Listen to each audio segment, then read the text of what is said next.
Continue from the next video, cut off by accident.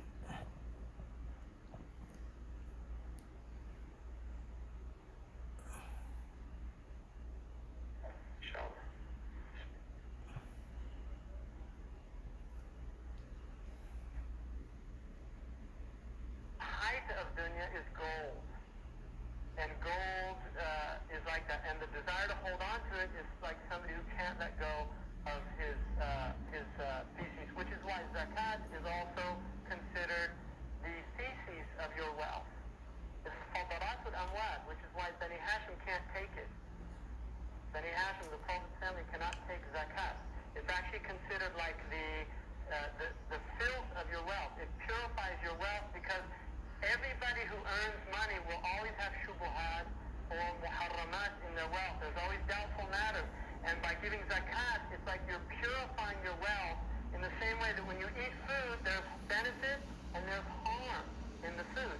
Hopefully, the body absorbs the benefit and removes the harm. And that's why the Prophet ﷺ in the dua of coming out of the toilet, the ra'iq, he said, Alhamdulillah, alladhi رزقني لذته وأبقى في قوته وأذهب عني أذاه.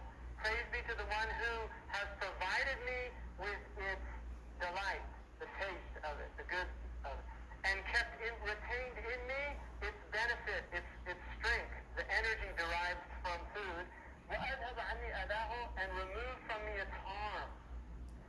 And so this is the same idea with zakat. What you're doing is Allah's helping you to remove what's harmful from your wealth. In the same way that the bakhil, if he holds on to it, it harms him in the end. And Imam Ali radiallahu anhu said, the worst person is the bakhil. Because he said in dunya, he suffers, he's mahroom. And in akhirah, he's mu'azzab. He's punished in the akhirah. So in dunya, he doesn't even benefit from his wealth. There's an article in, I think Discovery or one of these magazines, about hidden millionaires in America. And they were just talking about how there's all these people in America that live these middle-class lives, and they've got millions of dollars in the bank.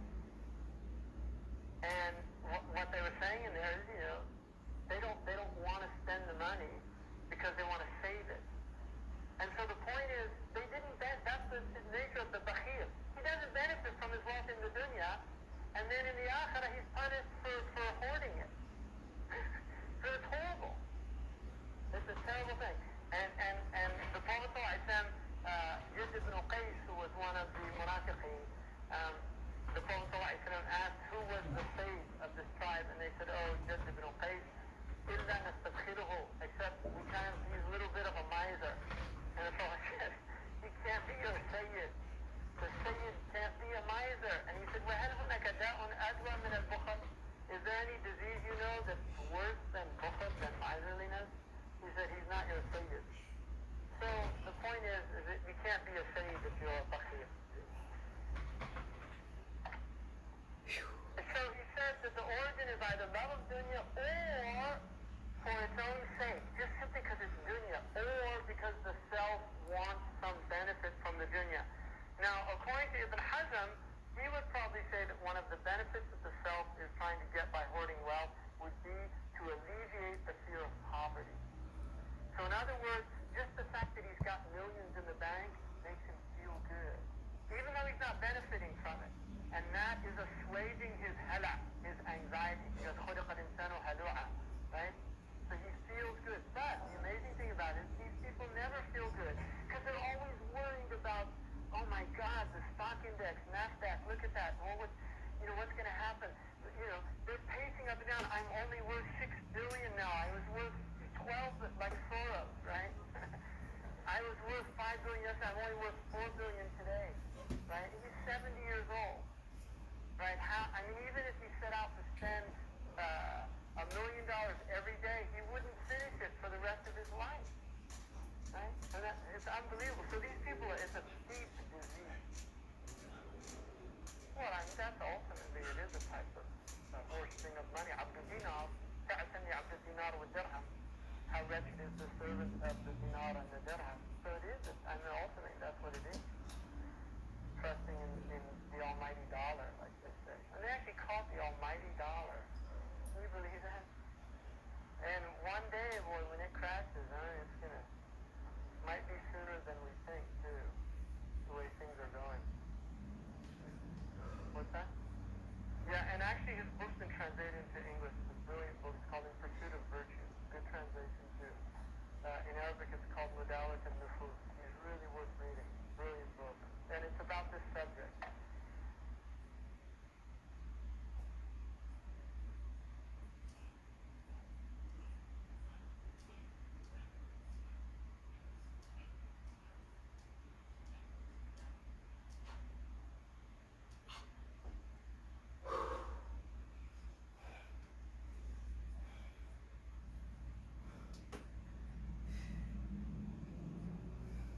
How bad do you want those that halaqi? So anyway, then he says, so how do you cure it? عالج من بجمعها قد تعبوا دهرا طويلا فحوم طلبوا فبينما هم دارجوا مراقي زهرتها إذ هجمت حلاقي. So this is so amazing, I think. He's saying treat it by realizing that those who indeed have achieved it did only so by exhausting themselves over long periods of time. In other words, how bad do you want it, right? If you want it that bad, you have to work for it. And working for it means day and night. Meanwhile, life, right, is passing you by. Right? People spend all this time at work. They never have time for their families because dunya, have to keep working, have to make more and more. And this obsessive, it becomes an obsession, right? And so the actual life passes by. And the experiences of life are lost, right? Like somebody said, life is busy. What happens when you're busy doing other things, right? So everybody's in this obsessive search for security and for wealth, and in the end, their life is over. So he said, look at those people, how they've wasted, exhausted themselves getting it. And then he said, and just as they're starting to climb the height, right? Just as they're starting to achieve what they did, right? They've got everything they wanted, and just as they're approaching the height of its splendor, suddenly, without their permission, death assails them, right? And I mean, here, really, I think that Dodi and Diana is a really good example of that, in all honesty, because, and that's why people were so devastated by that. People really were. In England, they were devastated by it, because it's like, no, she can't die. It's like, her life was the life that all of these people wanted, right? Fame, beauty, lineage, right? All of these things. Well, she had it, quote unquote, she had it all. That's what they say in this culture. She had it all. Right at the prime of her life, right? 38 years old. It's not invited in. That's what he says. It comes without invitation. Hajamat means to come without invitation. You didn't invite it. It just shows up. It's time to go. And it takes the person. So all these wealthy people have to die. And then also he said, also realize, right? Treat it also by recognizing the disdain shown to misers. Nobody likes a miser. Nobody. And he's saying even misers don't like each other, right? And that's how bad it is. The hatred people have for them, even amongst themselves. And then he says, with this same treatment, treat the one whose heart ailment is love of wealth, right? So if it's hubb ad-dunya also, treat it that way. And then he says the next disease, so that was bukhl. Next disease is batar. And he says, وَالْبَطَرَ الْمَرَحُ جِدًّا وَالْمَرَحُ فَسَّرَهُ الْمِلْحُ بِشِدَّةِ الْفَرَحِ. Batar is, it's hard to translate it. Wantonness is reasonably close. Its definition, he says, is excessive mirth. According to the people of Najd, milh means the scholars, is too much exuberance. The Arabic word in my footnote there, due to the richness, difficult to render into English, the word batar has several meanings, among which are the inability to bear blessings, bewilderment, dislike of something undeserving of dislike, excessiveness with blessings. The author defines it as excessive mirth, farah, and informs us that it cures hunger and reflecting on death, which indicates it's caused by excessiveness in the blessings of this world, with little reflection on otherworldly matters. So wantonness, which in English is a reckless extravagance, comes close to the meaning. Now in the Quran, and we'll stop for Dhuhr in a second, in بسم Allah الله. subhanahu wa ta'ala says, وأطيعوا الله ورسوله ولا تنازعوا فتفشلوا وتذهب ريحكم واصبروا إن الله مع الصابرين ولا تكونوا كالذين خرجوا من ديارهم بطرا ورياء الناس ويصدون عن سبيل الله والله بما يعملون محيط. Allah says obey Allah and His Messenger and don't dispute amongst you because you'll fail and your power, your strength will go, the wind that carries you will go, and be patient because Allah is with the patient, and don't be like those who leave their homes batara, like filled with this kind of excessive joy and pride about their state. Riya an-nas, showing off to people, yasudduna an sabilillah, and they're preventing people from the way of Allah. Wallahu bima ya'maluna muhit, and Allah encompasses what they're doing, right? And then another one, Allah subhanahu wa ta'ala also says, وَكَمْ أَهْلَكْنَا مِنْ قَرْيَةٍ بَطِرَتْ مَعِيشَتَهَا فَتِلْكَ مَسَاكِنُهُمْ لَمْ تُسْكَنْ مِنْ بَعْدِهِمْ إِلَّا قَلِيلًا وَكُنَّا نَحْنُ الْوَارِثِينَ وَمَا رَبُّكَ مُهْلِكَ الْقُرَى حَتَّى يَبْعَثَ فِي أُمِّهَا رَسُولًا يَتْلُو عَلَيْهِمْ آيَاتِنَا وَمَا كُنَّا مُهْلِكِي الْقُرَى إِلَّا وَأَهْلُهَا ظَالِمُونَ وما أوتيتم من شيء فمتاع الحياة الدنيا وزينتها وما عند الله خير وأبقى أفلا تعقلون. 564.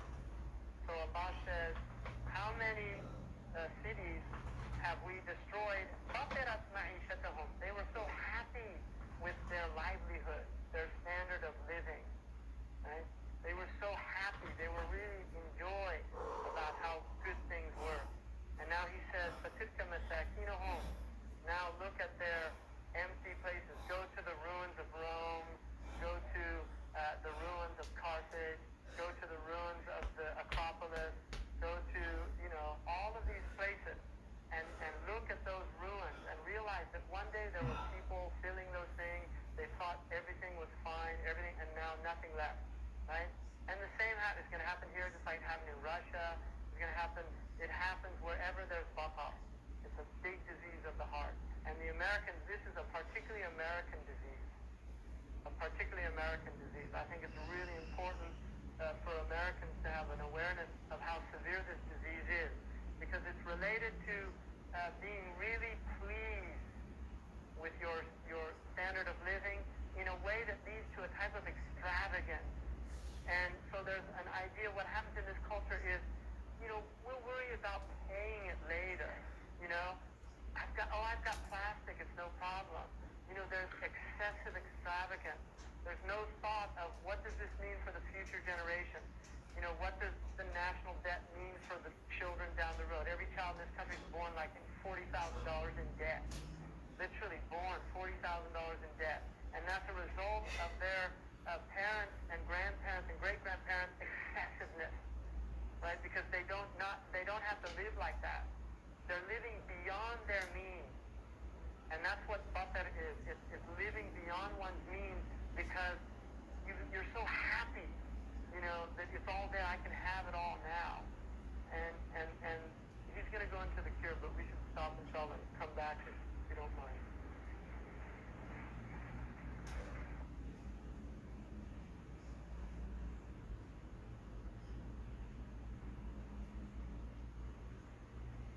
Says that the cure for batar is عالجه بالجوع وذكر الآخرة.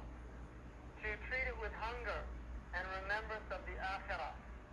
Now, what he means by ju' there is fasting or by not eating a lot.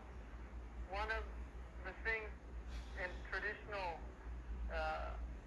medicine, which usually was related to a spiritual cosmology, whether it was Unani, Greek medicine, or Ayurvedic, or Chinese, or traditional Arabic medicine, one of the beliefs is that too much food killed the spiritual heart. So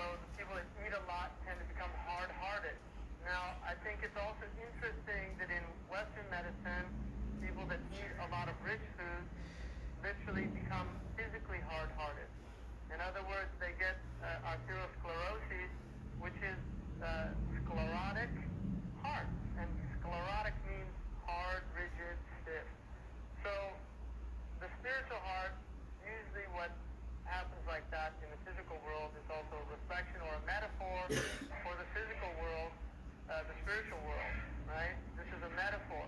So too much consumption of the pleasures of the world will harden the heart, and that's the meaning there.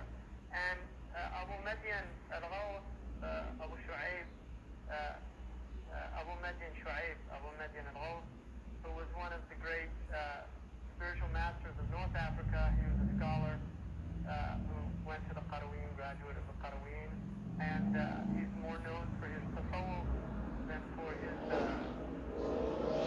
outward knowledge, but he was a scholar of outward knowledge. He was constantly saying that jua really is an important concept. Fasting, feeling emptiness in the stomach. It's good to fast, according to Imam Malik radiallahu anhu, 3 months out of the 3 days out of the month. That's the best, according to Imam Malik. To do the fast of Dawood is generally considered to be excessive, even though there's a hadith that says it's the best fasting. The Sahabi that the Prophet, he asked, one of the Sahaba asked the Prophet to give him a fast, and he said, fast 3 days out of the month, the Ayam al-Bayad, which are the days when the moon's the fullest. And he said, I can do more than that. And he said, I can do more. Obviously, the first thing was the moderate. That's a moderate thing to do, because the Prophet ﷺ's way is moderation. And if you fast 3 days out of the year, which equals how many months? 12. So 12 times 3 is 36. Every hasana is 10 times 360. That's as if you fasted the whole year. Alright, so just doing those 3 days is like fasting the whole year. So, what's that? Yeah, I'm going to get to that. The next, then he said, I can do more than that. So the Prophet ﷺ said, then fast Mondays and Thursdays, which is 2 days a week. And then he said, I can do more than that. And then he said, then fast every other day, which is the fast of Dawood, and don't do more than that. So he started to fast every other day. It's in the Sahih. When he got to old age, he said he wished he would have listened to the advice of the Prophet and only fasted 3 days. Now, Ibn Abi Jamrah and others take from that hadith that this was a sign that the Sahaba, if they did a nafila, they did it until they died. In other words, it was something they really took on as a spiritual practice and didn't leave it, because the hadith, khairul a'mal adwamuha wa in qad, the best actions are those that are consistent. The point being is the 3 days of the month, Ayam al-Bayad, are good days if you can fast those days. It means keeping track of the lunar calendar. Most calendars will tell you when the full moon is. So it's usually the 13th, 14th, and 15th. It's the day before the full moon, the day of the full moon, and the day after the full moon. So you can literally, if you get a calendar that has full moons on it, you could do that, and then just remember to fast those days. They're good days to fast. Inshallah, we'll all make the intention to do that, and Allah give us tawfiq in doing that. Fasting Mondays and Thursdays, that's a good thing, no doubt about it, but it's also difficult to maintain it, particularly because of the changes when you live in more extreme climates, and you have very short winters but very long summers, unlike Arabia, where it's pretty much balanced all year long because they're very close to the equator. So in more extreme climates, it gets a little more difficult to do that because fasting does tire you out. And then he says, and to remember the akhirah. Doing dhikr of the states of the akhirah is important. Tafakkar fi ahwal